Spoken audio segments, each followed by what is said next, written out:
On behalf of our preceding officer for today's event, Lieutenant Colonel Raul Cantoya, welcome to the 65th Air Base Squadron Commander's Call. I am Staff Sergeant Michael Barrett from the 65th Operation Support Flight, and I'll be your narrator for today's event. Our prophet for the event is Senior Airman Yvonne Gautier. Ladies and gentlemen, please stand for the arrival of the official party and the playing of the Portuguese and American national anthems.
At this time, we would like to welcome our distinguished guests.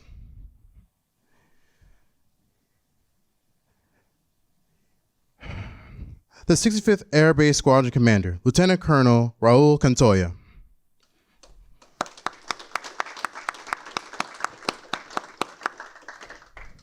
The 65th Air Base Squadron Senior Enlisted Leader, Senior Master Sergeant George Oakes. The 65th Air Base Group First Sergeant Technical Sergeant Nelson Barrios. We also want to extend a warm welcome to all commanders, superintendents, supervisors, and the proud member of Team Lajes. You may now take your seats.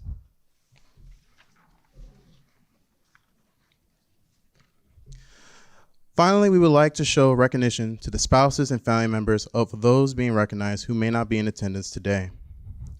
Lieutenant Colonel Cantoya and Senior Master Sergeant Oakes, please come to the stage as we now present the second quarter award winners.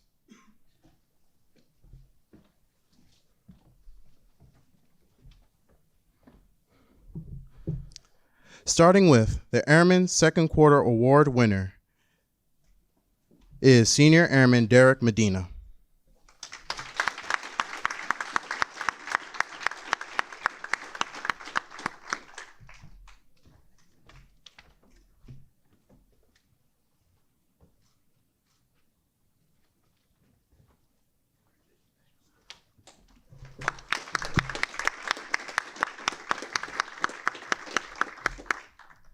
The non-commissioned officer second quarter award winner is Staff Sergeant Brittany Shane.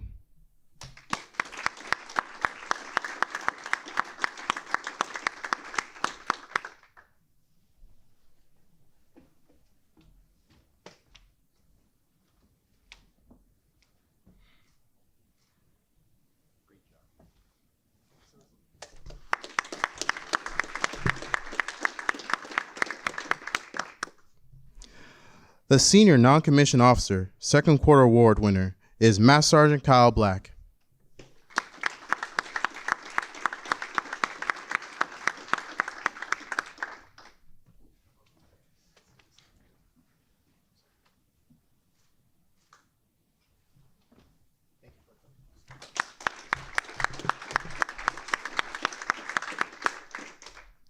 The Company Grade Officer, Second Quarter Award winner is Captain Diana Washington.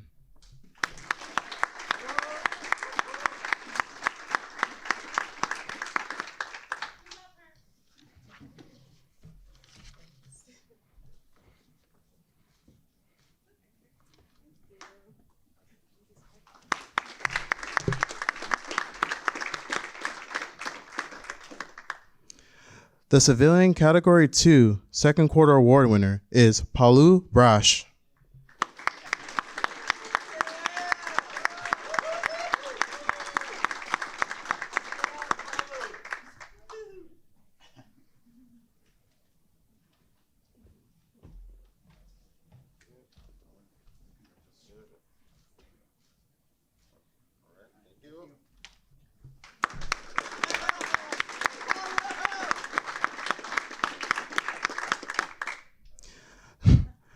The Civilian Category 2 Supervisory Quarterly Award winner is Orlando Fontes.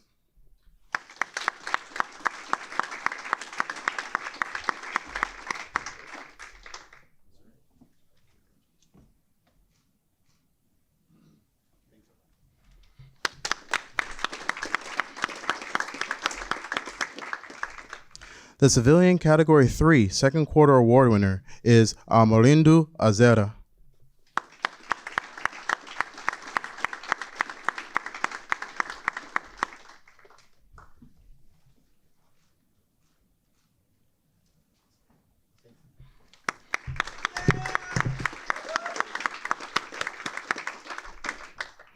And finally, the team's Second Quarter Award goes to the S3 Operations Section from the 65th Security Forces Flight.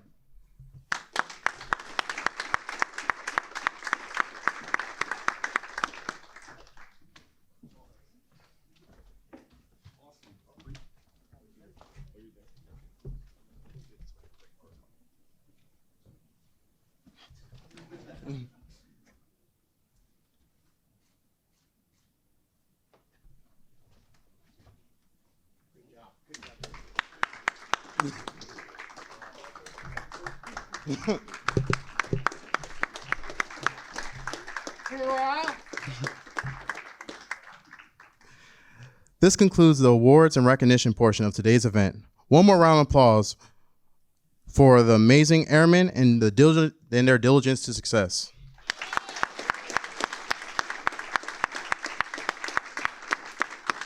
Mind if I break the script for just a moment? By all means, sir. So first, I wanted to thank everybody for coming out and recognizing our individuals. But really, the all call here is really about each other. So try to make it interactive. If you have questions, stand up, because I know we have a lot of new folks coming in, a lot of folks going out, and the question you have really may save an individual or a family a lot of time and just hardship. So. It's a family. Keep it as such. Sergeant Smith, the team for setting this up, thank you. And thanks, PA, for being out here and recording this event. It really means a lot. So back over to you.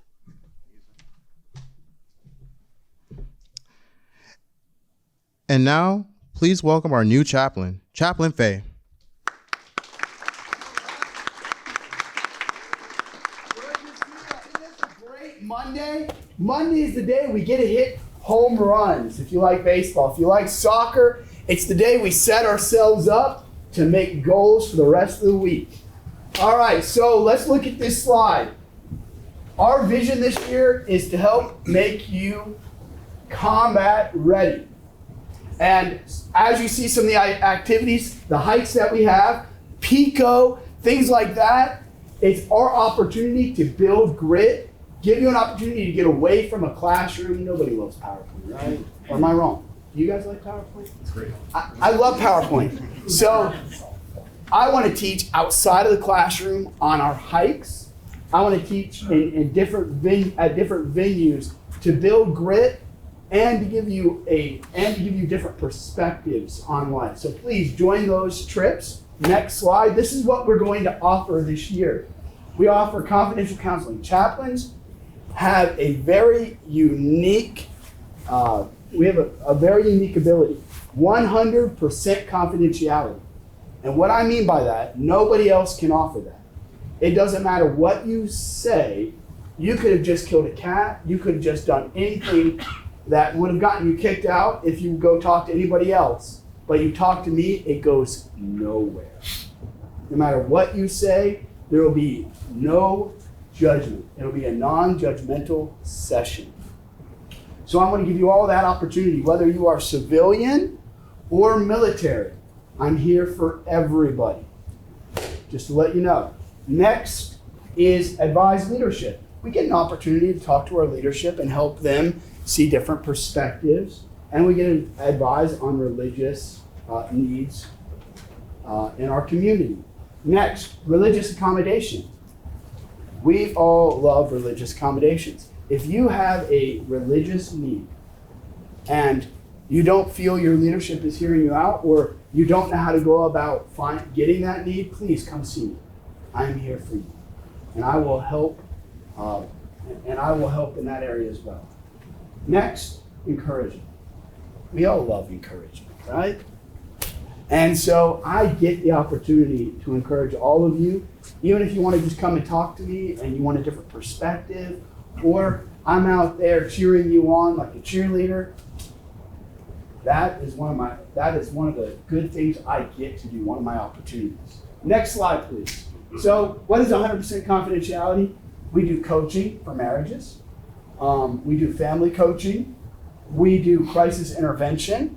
I have a 24/7 line you can connect with me. 24/7, 365 days. You can connect with me at any time, and we can talk over the phone or we can meet in person. And stress and work-related coaching. We do that as well. So these are all the things we provide for everybody. You don't have to be religious, or you could be religious. We do it for everybody, 100%. All right, next slide. This is how you get in contact with us. Like I said, that red number is my cell phone. 24/7, you can take a picture of it. I am here for you. Well, I said I'd try to make this 2 minutes, and I did. I was going to tell a 7-minute story, but 2 minutes. Is there any questions? All right. Well, thank you all for your time. Thank you, Chaplain Fay. Please welcome Mr. David Pugh, who will be speaking on behalf of the MFLAC program.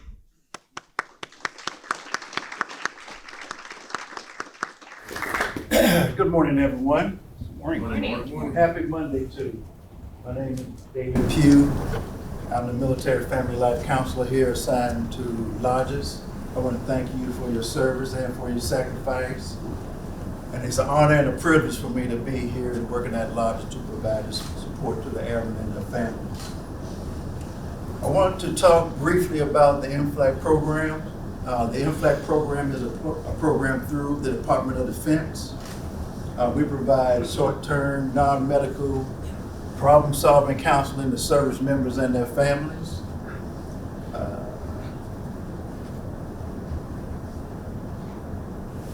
And here, our mission is to provide non-medical, solution-focused, problem-solving counseling support, coaching, and education to service members to ensure the readiness of the military while helping families address the stressors that can typically be associated with the military lifestyle. I wanted to talk about some key points of the program that's unique. I wanted to address non-medical. What non-medical means is that even though we can diagnose or be licensed to diagnose, we don't diagnose it in this particular program. We don't keep any records. We don't keep notes. I don't have anything written down saying that you came to see me, and I'm not going to respond to anyone if they ask any questions about, we'll have someone came to see Dave or came to see me. So we have confidentiality in that respect. We also address the day-to-day stressors that someone could have day-to-day, relationship issues, work issues, and a number of other different issues that might prevent you from being mission ready. The service is absolutely free.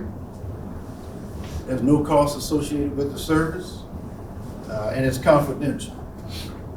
There's one exception to the confidentiality, which is different from the chaplain's confidentiality.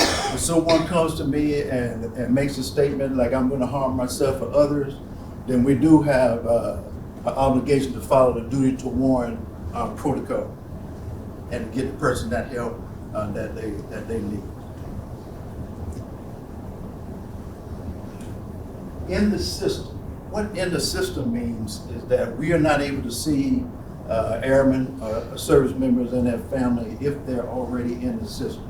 That means that if they're already receiving services, let's say mental health services at another location, or they referred out here in the community to see a psychologist or a psychiatrist for some reason, then I'm not able to see an individual at that point. I'm also not able to see an individual if they have any type of pending criminal charges. We have several different types of counselors. We have embedded counselors. That means that counselors are or can be embedded in a squadron or battalion.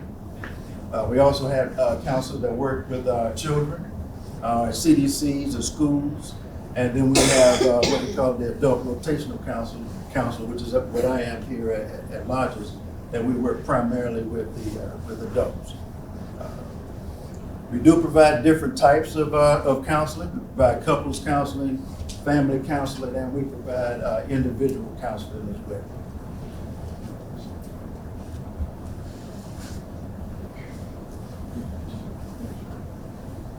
Okay, these are some topics that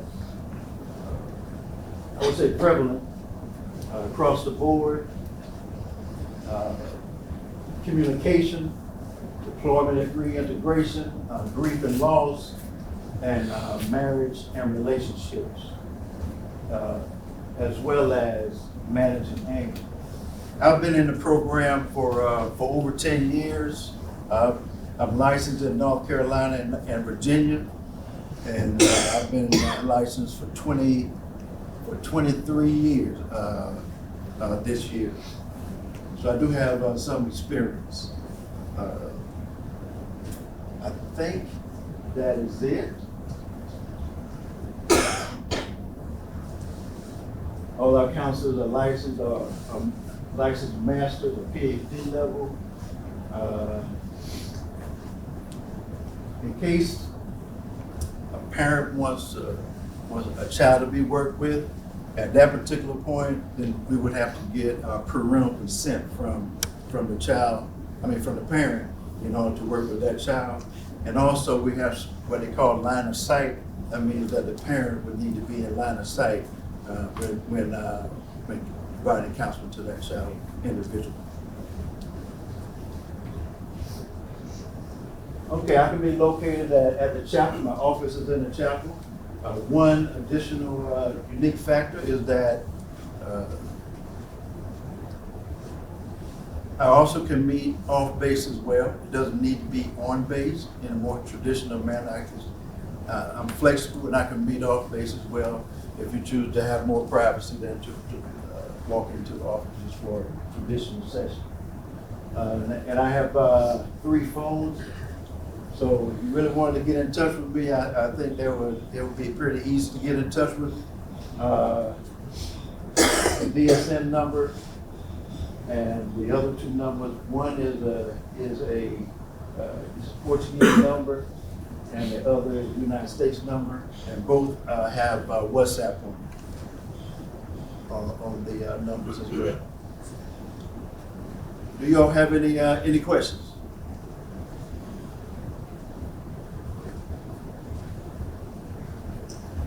Thank you, Mr. Pugh.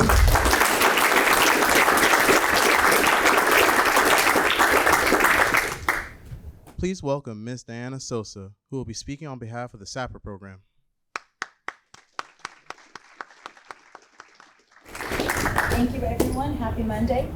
So my name is Diana. I'm the SAPR VA Sexual Assault Program advocate here at Lajes. I'm over at the chapel, and you have my email and my on-base and off-base 24/7 hotlines. We do have a senior airman, L. Hike. He's a volunteer victim advocate in your squadron as well. However, the volunteer victim advocates, once he leaves, are going away in all of the Air Force. So we are getting an additional U.S. civilian to the program to work alongside with. We take care of not only sexual assault, but sexual harassment. And I always like to say, I don't like to be seen as Diana, the SAPR lady or the SAPR VA, but Diana's somebody who you can come talk to if you have any questions. Anything that I can't help you with, or that it's not in my in my realm to take care of, then I will do a warm handoff to the right agency. Okay. For the 2023 SAPR annual training, for those of you who have not completed that, please send me an email and I can do a one-on-one, or then we can do a group training soon before the end of the calendar year. Okay? Any questions? No? Awesome. Thank you. Have a wonderful week.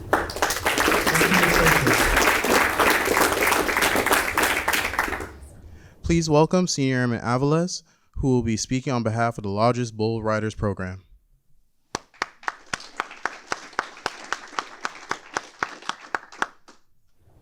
Bon dia, everyone. So, Lajes Bull Riders, if you have not heard, it is a program that we have established to provide rides for individuals who have fun at night, had a couple of drinks, and are not able to drive to their residencies. So, our number is up there, and the top one is if you have a U.S. number. The bottom one is if you have a local number. Slide. And we also need some volunteers. So we have about 6, but they're sometimes go on vacations. And so we need more individuals to volunteer, so that'll be grateful for us. And I don't think they put slide again. Yeah, they didn't put the new one. So we had another slide, a different slide, but it tells hours of operation. So our hours of operation is now from 12 to 5 o'clock. Since now the taxis do run a little bit later at night during vacation season. But yeah, if you guys need any rides, just hit us up and we'll provide those rides for you. All right? Thank you, Senior Airman Avalos. There it is.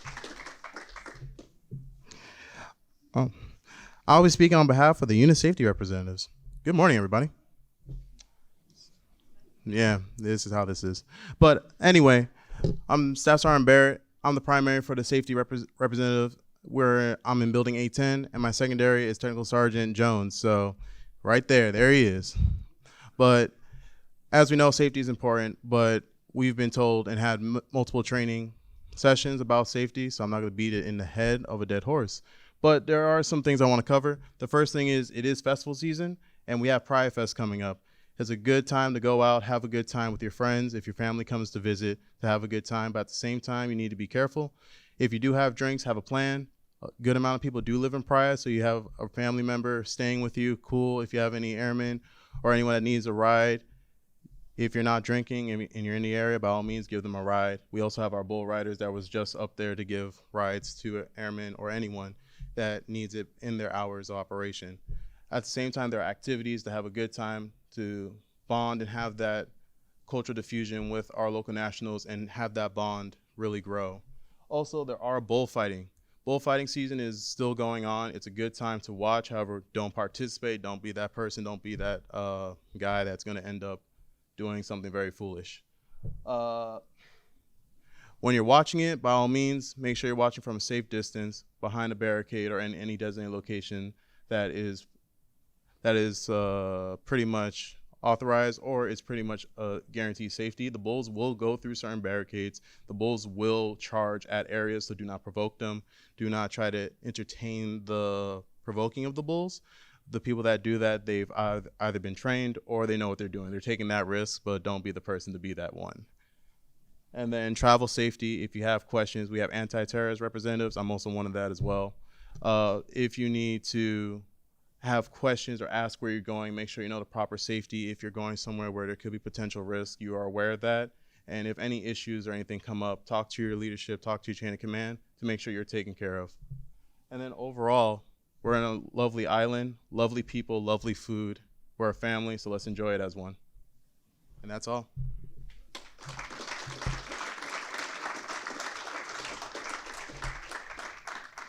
We will now transition to the commander's call. Lieutenant Colonel Cantoya, the floor is yours.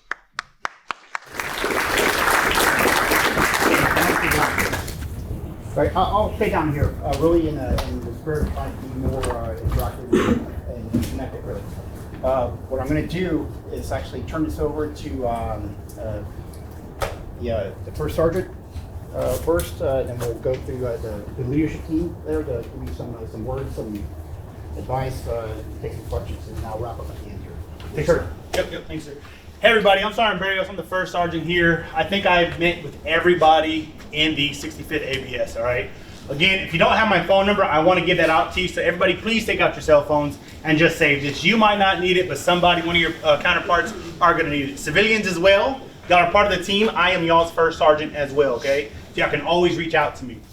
So that shirt phone number is going to be a +351 964 565 917. Again, that was the local area code +351 964 565 917. If you need me for anything, please do not hesitate to just give me a phone call. I do sit in 4 offices, all right, but I am always reachable just by that cell phone. So please, again, you might not need it, but one of your counterparts is going to need it sooner or later while you're here at Lajes. And that phone number is for the shirt at Lajes. So that will change whenever the next shirt comes in next year, 5 years down the road, if you ever come back, right? That'll be the same phone number. I want to talk to everybody about the assignments. If everybody got the email, everybody was a little hesitant when they saw that email come out about the assignments, we would not be affected. If you are affected, the MPF office would have already reached out to you, but we're on a short tour, we're all mandatory movers, so please do not clog up the MPS phone number, all right? So everybody's taken care of. Yes, sir? Sure. Are we going to be affected though on the people coming here? No, we should not be affected for the people coming in, sir. I did ask that question. We should not because it's a short tour. All right. Let's see. Driver's license for all the new folks coming in. If you don't have a Portuguese driver's license, myself and Master Sergeant Baghdad are taking care of that. All right. So please shoot me an email.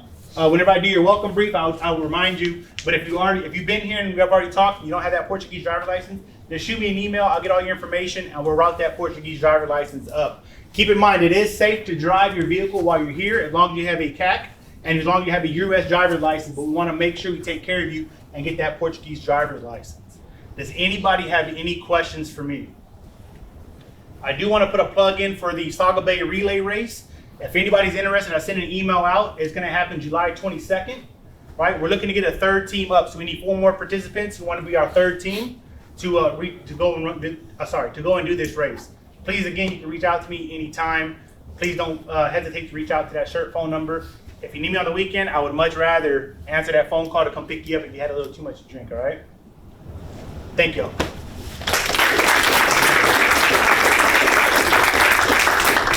Thank you, sir. Now I'd like to introduce our new Director of Operations, Major Jameson. Thanks, sir.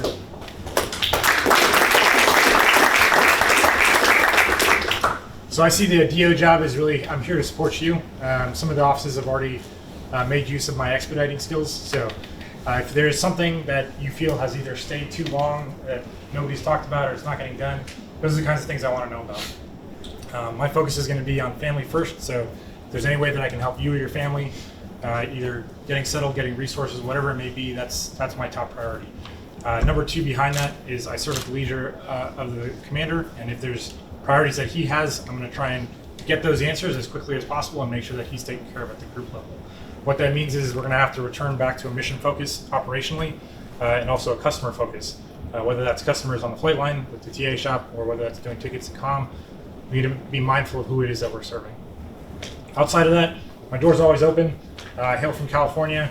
I just came from Lackland, San Antonio, so I'm I'm liking the cooler weather out here. I know it's probably hot for a lot of you, but for me, this is like air conditioning. So thank you guys. If you have any questions, I'll be in 810.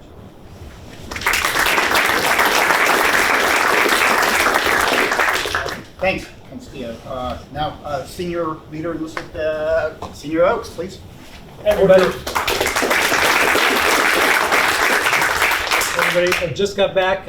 Was on a family emergency for a couple of weeks, but glad to be back, getting reoriented and back to the flow of things. If there's anything pressing this week or needs to be done this week, please let me know, and then we can prioritize that. I just don't know what I don't know, and I'm coming back and trying to get reoriented on everything. Sure, already took care of the military personnel funding shortfall issue, so that's already addressed. The only other PSA or public service announcement I want to put out is medical in town. If you guys go to the hospital, if you go out into town and you are prescribed medication for any reason, you need to report that to the IDMTs and make sure that your medication is translated into English and has effective dates, essentially. So if you're only allowed to take that medication for a month, you need to know that it needs to be written down and documented with the IDMTs and medical. Do not get into a position where you're taking medication that you don't know when you're not allowed to take it, because usually it's only for like a month or for a certain period of time, because there could be certain consequences to that, especially if your analysis, something like that, and it comes up and it's not in your record, you'd be facing some real problems. So that's the only thing I want to make sure you all know and that you are tracking. But other than that, good to be back.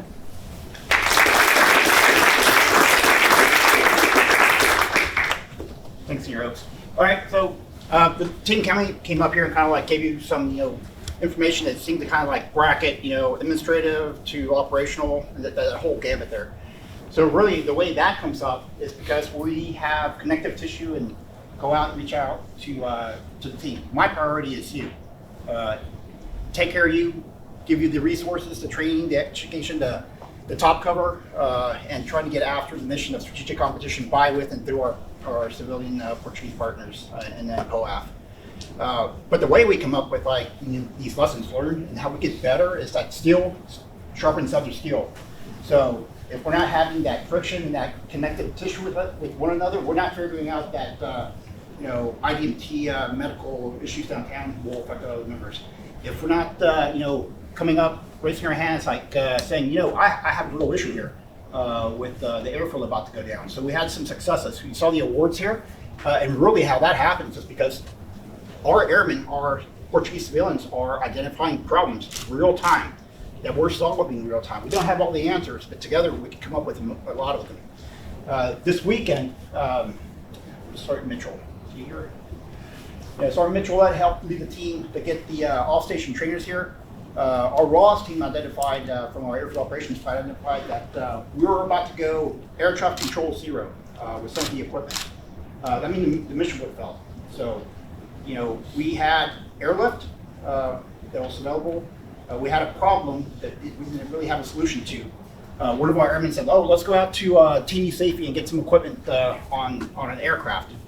So all those three pieces of information came together to successfully, as of today, now we yesterday have a successful radio relay in the tower and on the airfield to make the mission continue to happen. So I say that all to say that, don't suffer in silence. If there's a problem that you're experiencing, both professionally or personally, bring it up.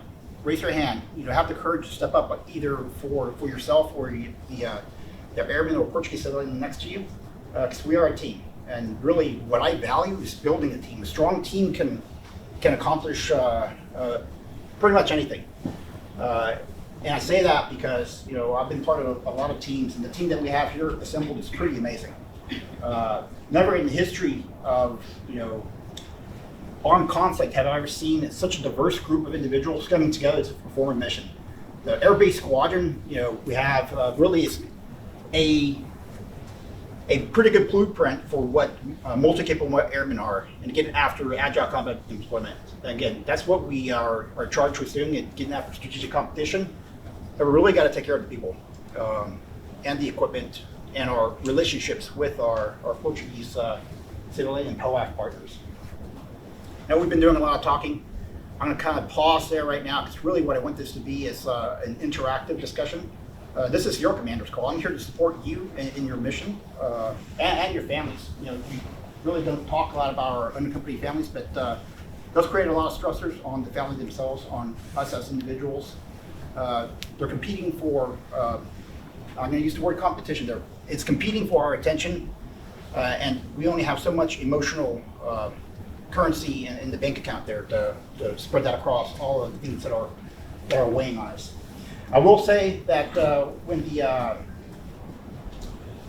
drawdown happened, you know, we lost a lot of airman power, a lot of Portuguese power, a lot of Portuguese civilians positions, but the work still kind of remained. So now we see a lot of our airmen, a lot of our civilians, a lot of our POAP partners wearing 1 to 4 hats, right?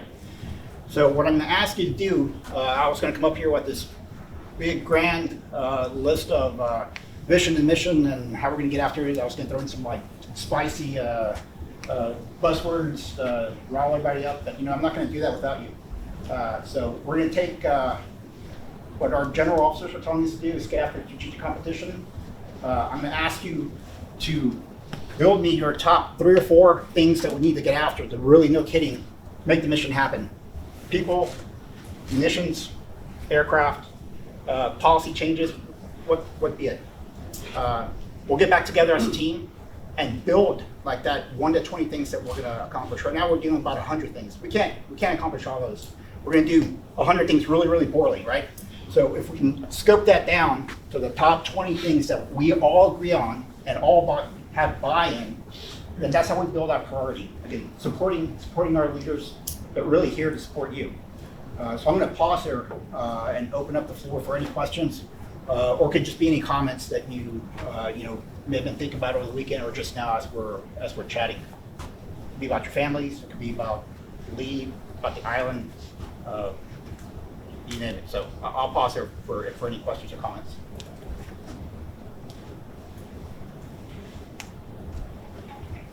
I'm looking for 3 questions at least. Please. Sir, Tech Sergeant Darianami from COM. My thing is, I don't know if a lot of people have kind of had the same feeling as I do, but over the past 2 years, it's really been an uptick in just programs from an Air Force level coming on down that are falling on their faces, whether it's getting rid of TBA, whether it's this PCS, whether it's, there's been numerous iterations of programs that have come out, MyFSS and that whole disaster rollout. And just what is your opinion on this constant thing where it's 1 step forward, 3 steps back in terms of they break processes causing a ton of work? EPRs is another one. Just what is your opinion on these whole kind of basically programs over the past few years just falling on their face, costing us thousands of man hours? I think everybody would agree. Just kind of want to get your gist on that. So it's a great question. Thank you for standing up and bringing it to attention. So, in Colonel Cantuaya's CA's opinion, you know, I've been at the flight level, I've been up to staff, multiple staffs, and one of the things I can tell you is like the biggest thing that's changed in our recent history is that we've pivoted away from asymmetric war, right? So 2018 National Defense Strategy had us going towards strategic competition. And with that, you know, we kind of ripped away from a lot of the, I'll call them a lot of the efficiencies that we enjoyed. You know, a lot of programs, pretty solid. We had pretty good budget given today's constraints. And really, the Air Force is asking us to do more with more, right? Or more with less. But we can't do that. We really have to focus. We have to become effective at some of the warfighting efforts and really focus. So really, it's, in my opinion, is we have to, like I mentioned, that 100 items of list, we really got to scope it down and figure out what's important to us.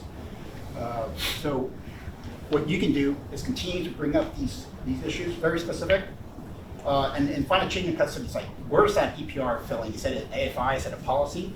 Is it a .mil PFP issue? So, and then figure out a solution and bring it up, and with enough collective energy behind that, we can start getting after it. A good example, actually, again, I mentioned, without touch points or without like you bringing us issues, we don't know what the issue is. This past week, two of our airmen brought up the fact that like, I would like to extend here another year, right? What's happening was like that, everyone would get on deck, and typically when you enter your 10th month, you get your DEROS option hero. Well, What was really happening is like everyone getting on the aircraft, flying to Lajes, simultaneously AFSC was actually loading assignments, thereby, making it pretty difficult for our airmen to extend on that zero option group. Remember brought it up, they came up with a concise ask. We reached out to the functionals reached out to AFSC, and now that's actually affecting real change.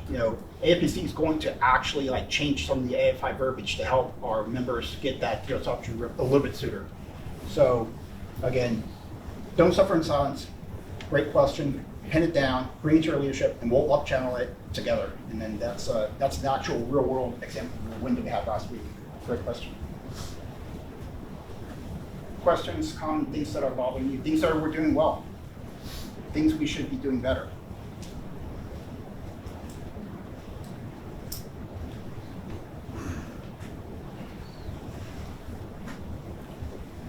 One of three, doing pretty good so far. Sorry, Billy from Ross. Sir, is there any word on Squadron PT coming back anytime soon? I'm sorry. Is there any word on Squadron PT coming back anytime soon? All right, so Squadron PT. All right, we can most Squadron PT. It's still on the books. It's optional. Okay, so we value your time as a leadership team, and we didn't want to force a schedule on schedules that are already kind of constrained. So PT, or you can also do it by a flight, and we can go back to doing it as a voluntary thing, but we definitely didn't want to do it mandatory because we know you have different schedules on there. So that's really us valuing your time as individuals. We know that, like I mentioned, families on the island. Sometimes that can create stressor in the mornings. Maybe your evening prefer the PT after a shift. We have our defenders on 12 hours. So again, just valuing our individuals' time is really important to me. Thanks for the question.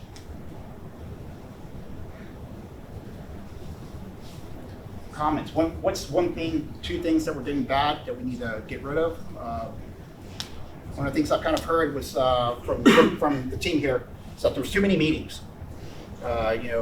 We have all these meetings, and we pick up these taskers, and then more meetings, and then we just never get the time to circle back and actually complete the taskers. So I've heard that as kind of a recurring theme. So what I'll ask, by flight, kind of like consolidate some items. What are these meetings that we're talking about? Are they within the squadron, are they the group, or are they air wing meetings that maybe don't have a value added? Let us know. We'll take a look at them and maybe either combine them or look at maybe freeing up some of your valuable resource time. Please. I'll be the sacrificial lamb. Yes, sir. I think a lot of them are at the squadron level, to be honest with you. Obviously we know the staff meetings, things like that are going to happen, right? But then there's, the socials. Then we're going to do, last minute, we're going to do decoration ceremonies as opposed to just doing it, maybe a commander's call or a board away or something like that. And then you have, obviously we're going to meet as a flight, so then that's compounded. And then we're going to do a lunch. And so it's just constant. I'd say half the time, at least from the senior NCO force, we're at the meetings and then we're supposed to put into action, but how are we supposed to put into action when we're just going from one meeting to the next meeting? 100%. I agree. So sometimes, the pendulum kind of swings. We're very social, not social enough. We're too mission oriented. There's a sweet spot in there that we're gonna adjust our front sights to to get that sight picture. So long and short, we are going to condense a lot of those meetings. One of the things we're going to do right off the bat, we're going to go back to doing a single monthly hail and farewell, so we can capture everybody, do decks at that time, hail on new people, farewell our folks. That way we kind of put the social burden off our teams and off the individual flights. I think we'll save a lot of time that way and actually hopefully get more connectivity and inclusion in that. Like a question from our Portuguese civilians, if you have a question or a comment. And the reason I say that is because half the squadron is comprised of our Portuguese civilians and partners. really our continuity and a lot of the influence, how we continue the mission comes from our civilian partners and OAF teammates. So I really value, your opinions and your thoughts on anything. It can be how socially we're interacting with the squadron, different policies. I know the team comes in for a year, switches out, and then our Portuguese civilians are kind of left with having to either reinvent, redigest the processes of the past. And it's kind of fast-paced, and that too can kind of give an emotional and mental tax to the team. So I just want to let you know that I am very sensitive to that. We will try to kind of keep things, control the tempo and the pace of what we're doing and make sure we're doing it deliberately to achieve a goal and an objective, and that we're not just having meetings or socials for the sake of kind of filling up that white space on the calendar. Any questions or comments? Okay. Right. So.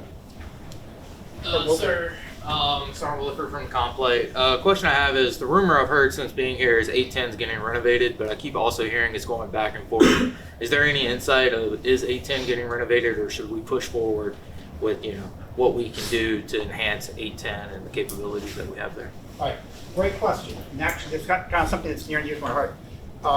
First, thank you for standing up, asking the question, and not assuming that it's that someone else is going to fix it.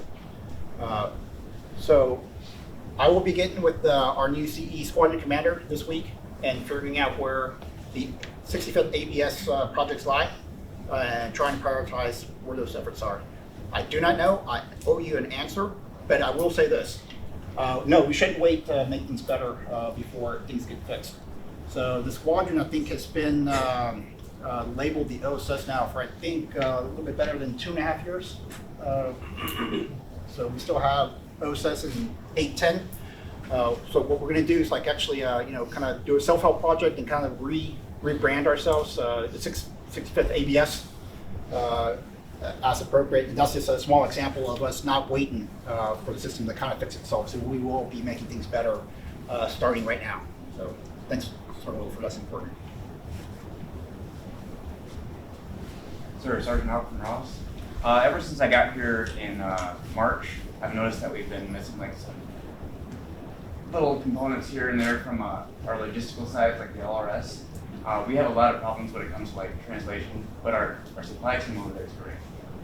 But if we had a military body or U.S. Air Force, I think it would make a huge difference. Equipment accounts, logistics in general, that. There's a missing piece over there that we've been trying to get after for a bit. Okay, great question. It kind of comes back to we will take that for action.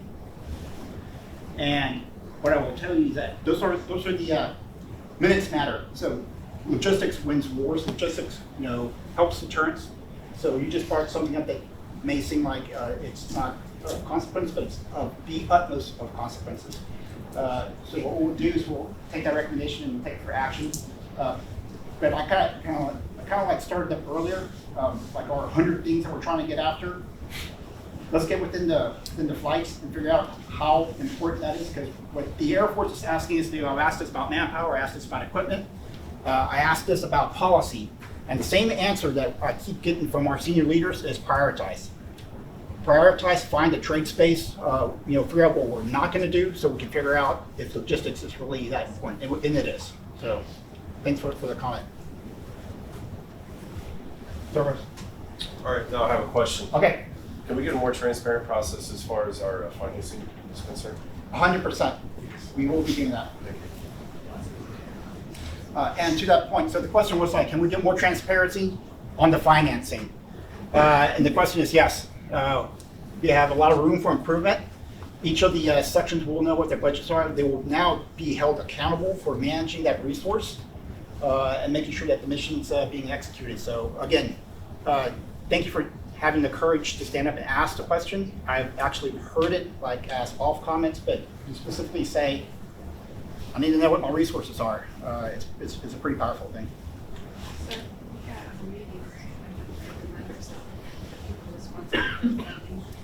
telling what we have. So we can only do what the group gives us, as you know.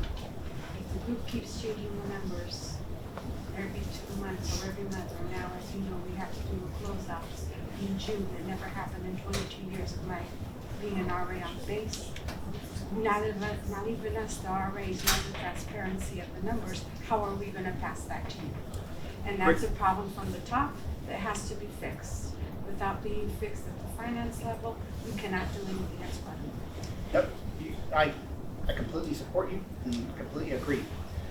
So the comment there from one of our RAs was that you know, as we, and this is my word speaking, as we go through like the rotational amnesia happens. Like we kind of forget the processes. We get kind of you know, like what's the closest alligator to the boat, and then we really don't look at any long-term connective tissues and building up of a process that's enduring. So we will go back to figuring out what the process is, but it's also all of our responsibilities to take ownership for that. So if I'm the RA, I'm going to put my hand on that first document, the chain of custody. It's like, this is the governing financial management document. It states that certain flights, based on the color money, are responsible for a budget that's there to support mission generation. If you're not educating yourself, and then educating your airmen, and then educating your leadership on like how that should be executed, then the failure starts with yourself internally. So take ownership of that process. But what I do owe you is that we will get that transparency set on the board, and then we'll just carry that forward. So when the next group of commanders, the next group of senior enlisted leaders come in, you know, we're not changing the process just arbitrarily because we don't know what we don't know. No longer an excuse, but again, it's going to take looking left and right of us to figure out that we need to support and help each other, both as a team and as a family. So, great questions. I know some of these aren't easy; they're not popular, but that's okay. I mean, this is if we can air that out, I think that's going to give us room to grow personally, professionally, and as a team. Again, something that I value truly.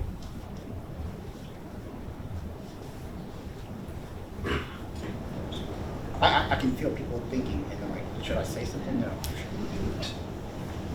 But you should. I mean, again, any questions about anything whatsoever? I know this is a little uncomfortable. It's okay. It's meant to be. It's, you know, this is about us collectively. I'm not going to stand up here and kind of lay out our mass agenda. We did a little bit of that behind closed doors at a different classification level. But this is just communicating ideas and sharing what's on your mind, because I guarantee you there's probably a lot more folks thinking the same thing sitting in this room, and those who couldn't make it today.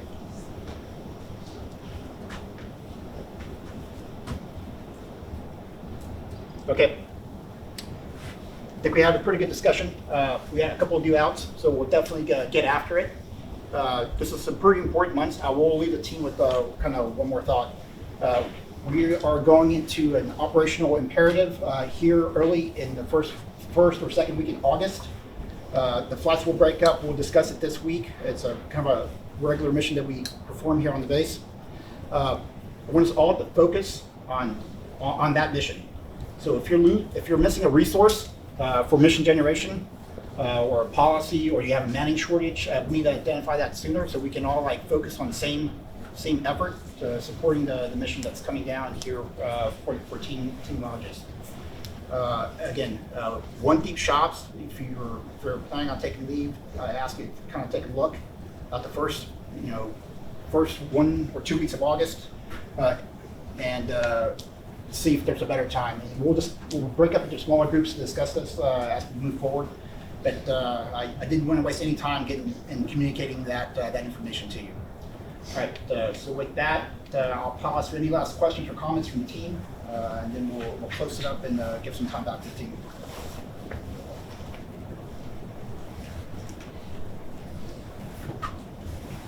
Okay. Senior Oaks is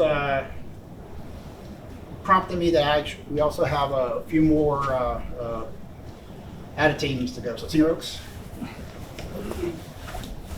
well, this is from the commander, but if Tech Sergeant White, Tech Sergeant Darianani, and Staff Sergeant Larson, if you come forward, please.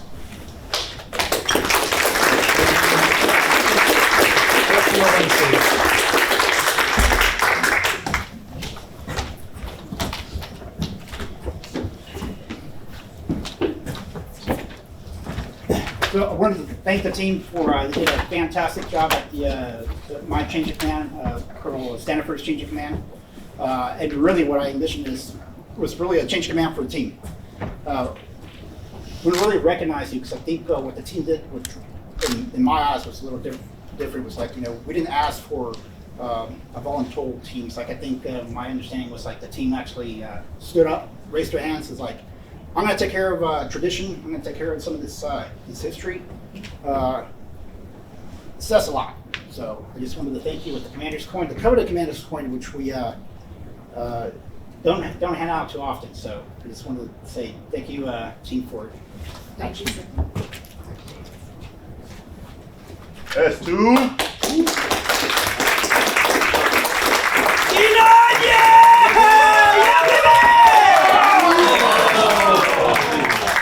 I'll pick it up. We'll cover up that tradition there. All right. Awesome job.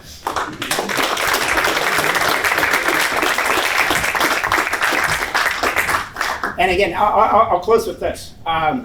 So the historian came out from Ramstein, and history is important. We need to know where we've been so we can figure out where we're going. It's a basic principle of navigation, right? So it sounds like, if my memory serves me correctly, the Air Base Squadron at Team Lajes was actually born 2 December 1942, and we can continue that proud tradition.